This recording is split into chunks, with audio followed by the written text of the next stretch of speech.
معظم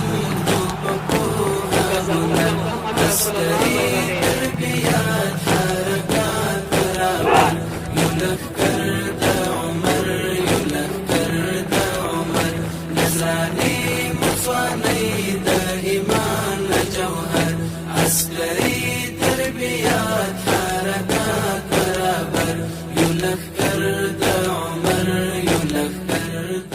د میدان وردګ ولایت د اسلامي پولیسو له ښوونیز او روزنیز مرکز څخه 622 تنه مجاهدین له مسلکي زده کړو وروسته فارغ شول. فراغت غونډې ته د کورنیو چارو وزارت اداري مرستیال الحاج سترپاسوال مولوي نورجلال جلالي، د اداري معینیت دفتر رئیس شیخ محمد طاهر حلیم، د یاد ولایت مرستیال والی، امنیه قماندان او نور مشران ورغلي وو. د میدان وردګ ولایت د اسلامي پولیسو ښوونیز مرکز قماندان مولوي محمد نسیم سعید راغلو مشرانو ته ښه راغلاست ووایه او له فارغ شویو مجاهدینو څخه یې وغوښتل چې له خپلو زده کړو د عمل په ډګر کې پوره ګټه واخلي.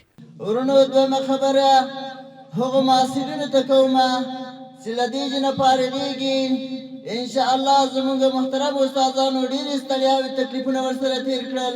له دوی نه زما دا خواهش ده کومې زده کړې چې دوی دلته دیني او مسلکي کړي دي او څه یې له ځان سره پس کړي دي هغه لاړ شي او په خپلو قطاعاتو په خپلو ځایونو کې چې دوی اوسېږي چک پواینټونو کې یا په حوزو کې یا په قمندانونو کې عملي وګرځوي.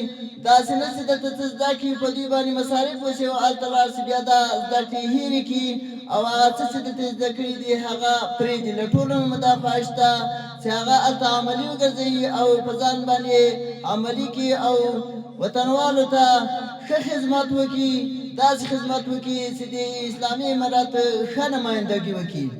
د کورنیو چارو وزارت اداري مرستیال فارغ شویو مجاهدینو ته په خپلو خبرو کې د مبارکۍ ترڅنګ دوی ته د اوامرو د اطاعت په اړه خبرې وکړې او له دوی یې وغوښتل چې د ولس سره ښه چلند وکړي. د دغه نعمت باید قدر وکړو. د نعمت قدر دا دی چې د امیر المؤمنین حفظه الله ټول فرامین عملي کړو په ځان باندې.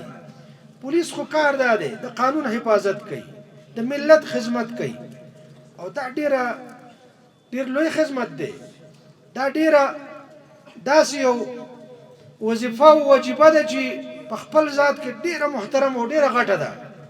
د ملت خدمت کوو، تاسو د نظام خدمت کوو، قانون عملی کوو، قانون پلی کوو.